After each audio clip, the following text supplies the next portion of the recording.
देखिए, तो हर कोई जानता है कि अगर आप कोई रिचार्ज वाला डीटीएच कनेक्शन लेते हैं तो आपको सेट टॉप बॉक्स भी लेना पड़ेगा और साथ ही में उसमें हर महीने का रिचार्ज भी कराना पड़ेगा। और वही दूसरी ओर अगर हम बात करते हैं फ्री ऑप्शन में, तो फ्री ऑप्शन के लिए भी अभी तक तो केवल सेट टॉप बॉक्स ही एकमात्र विकल्प था।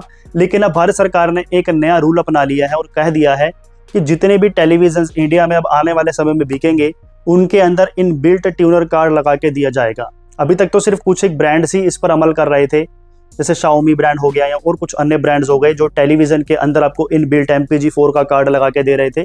उसमें होता यह है कि आपका जो सेट टॉप बॉक्स के अंदर जो कार्ड डला हुआ होता है, मदरबोर्ड डला हुआ होता है, वो आपके टीवी के अंदर पहले से ही होगा। आपको अलग से बॉक्स लगाने की जरूरत नहीं होगी। बस आपको एक डिश एंटीना छतरी चाहिए होगी, वायर चाहिए होगी, जो डिश एंटीने से घूमते हुए आपके टीवी के एग्जैक्टली पीछे ही लग जाएगी।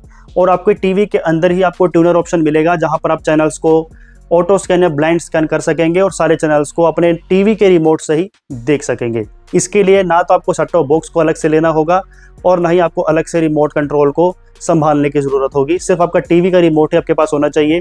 उसी से आपका टीवी भी कंट्रोल होगा, आपके ऐप्स भी कंट्रोल होंगे और आपका डीडी फ्री डिश भी उसी से चलने वाला है। ये सुविधा जो है वो भारत सरकार की ओर से अब आने वाले समय में सभी टेलीविजन के अंदर देने की बात कही गई है। और गवर्नमेंट ने ये सभी टेलीविजन ब्रांड्स को निर्देश भी दे दिए हैं कि अब आपको आगे से ये ट्यूनर इनबिल्ट करके देना ही होगा, और जो पुराने टीवीज आप अभी तक दे रहे थे वो अब आगे नहीं देने हैं आपको। तो कहीं ना कहीं इससे जो है भाइयों दो असर होंगे, एक तो पॉजिटिव असर होगा और एक नेगेटिव असर होगा। सबसे पहले तो हम पॉजिटिव के बारे में बात कर लेते हैं। देखिए, पॉजिटिव यानी कि फ़ायदा ये होगा कि अगर ये इनबिल्ट ट्यूनर कार्ड सभी टेलीविजन पर आने लगे तो आपके जो कुछ पैसे हैं सेट टॉप बॉक्स के लिए जो आप खर्चते हैं अलग से, वो खर्चने की अब आपको ज़रूरत नहीं होगी। और कभी कभार 2 या 3 सालों के अंदर अगर कभी बॉक्स में कोई प्रॉब्लम आ जाती है, ख़राब हो जाता है, तो आपको बॉक्स भी बदलने की ज़रूरत नहीं होगी।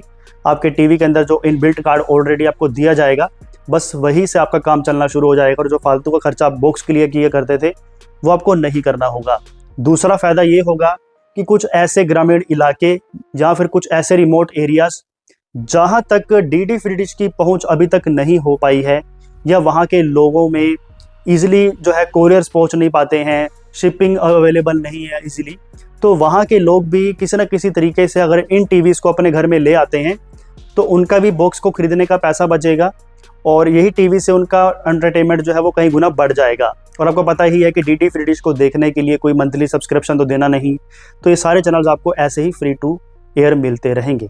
तो ये कुछ फ़ायदे हैं जो उन लोगों तक भी पहुंच जाएंगे जो आज तक वह इसका इस्तेमाल नहीं कर पा रहे थे।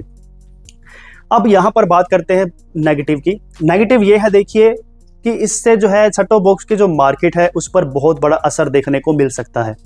एकदम से तो नहीं मिलेगा, क्योंकि एकदम से सभी अपने टीवीज को तो बदलने वाले नहीं है। सिर्फ एक डीडी फ्री डिश के ट्यूनर कार्ड की वजह से जो लोग आज भी अपने पुराने टीवीज इस्तेमाल कर रहे हैं, जिनके टीवीज अच्छे से काम कर रहे हैं, तो वो तो ओबियसली अपने टीवी को तो बदलने वाले नहीं है। वो उसको आगे कुछ सालों तक ऐसे ही रन करेंगे जैसे अभी वो चला रहे हैं।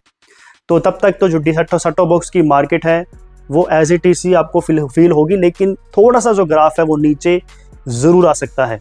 लेकिन आने वाले कुछ सालों में, 3 से 4 सालों में या 5 सालों में, सेट टॉप बॉक्स की मार्केट में बहुत बड़ा गिरावट देखने को मिल सकता है, खासकर अगर हम फ्री टू एयर बॉक्सेस के बारे में बात करें। वैसे तो फिलहाल इस पर कोई इनक्रिप्शन सिस्टम नहीं है, लेकिन फिर भी अगर इनक्रिप्शन सिस्टम अगर गलती से भी आ गया कि सिर्फ डीडी फ्री डिश को देखने के लिए ऑथराइज बॉक्स आ गए मार्केट में, या फिर ट्यूनर कार्ड में अगर कोई इनक्रिप्शन सिस्टम को लेकर आया गया, तो डीडी फ्री डिश के जो बॉक्सेस मार्केट में बनाए जा रहे हैं उसका बहुत बड़ा नुकसान देखने को मिल सकता है। ये वो सिर्फ box free to air channel जैसे कि सी बैंड सैटेलाइट्स को रिसीव करने के लिए ही रह जाएंगे। और वैसे भी आपको पता ही है कि इंडिया में कितने लोगों के पास सी बैंड का सेटअप है। मुश्किल से 3 या 5 लोग होंगे, 10 लोग होंगे, 15-20 लोग होंगे जिनको इसका ख्वाहिश रहता है, पर्सनली वो इंटरेस्ट रखते हैं सी बैंड सेटअप को अपने घर में लगाते हैं, या फिर केबल ऑपरेटर्स के पास ही सिस्टम रहता है और किसी के पास नहीं होता। तो फ्री टू एयर मार्केट पे बहुत बड़ा इम्पैक्ट पड़ सकता है आने वाले कुछ सालों में। और ऑब्वियसली जब मार्केट ख़त्म हो जाएगी, जैसे कि आपको पता ही होगा, पहले डीवीडी का दौर हुआ करता था, सीडी का दौर हुआ करता था, लेकिन आज आपको पता है कि कोई सीडी का इस्तेमाल नहीं करता, डीवीडी का उपयोग अब कोई करता नहीं है। पहले कैस्टो के जो गाने हम प्ले किया करते थे, रील्स कैस्टे डाल के सुना करते थे गाने, वो भी ज़माना अब जा चुका है। इसी तरीके से आप सेट टॉप बॉक्स से भी ज़माना धीरे धीरे चला जाएगा।